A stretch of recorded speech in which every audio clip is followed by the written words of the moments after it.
This is Megan Nazareno and you're watching PhilippineNews.com.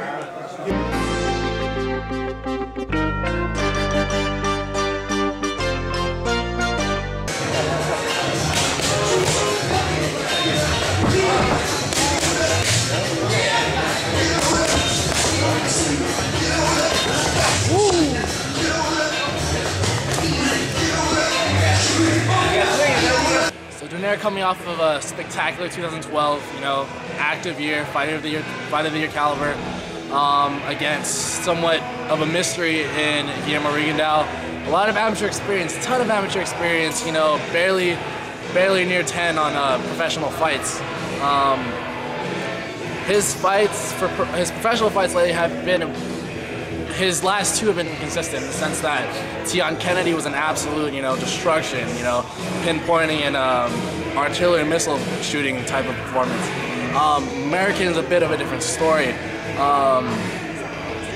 Rigondeaux actually dropped from a left hook, something that, as you know, Nonito Donaire is his bread and butter.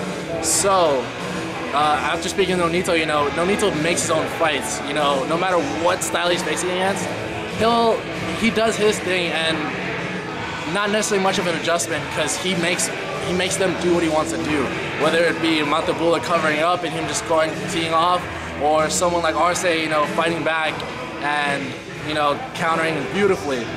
I believe the Rigondeaux fight is going to be a mix of a Nishioka type of a calculated fight, but it will definitely have a lot more action in the early rounds than the Nishioka fight.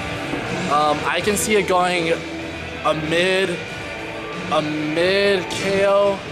I feel like that's a bit bold, considering Nonito can beautifully box his way to a decision. But I can see a mid KO. I think I'm basing that off of a lot of the American performance from Rigondeaux, but I think Nonito scores that mid knockout. Finds something that many people haven't been able to discover in Rigondeaux's flaws. Finds it, discovers it, and then takes it out by the middle rounds.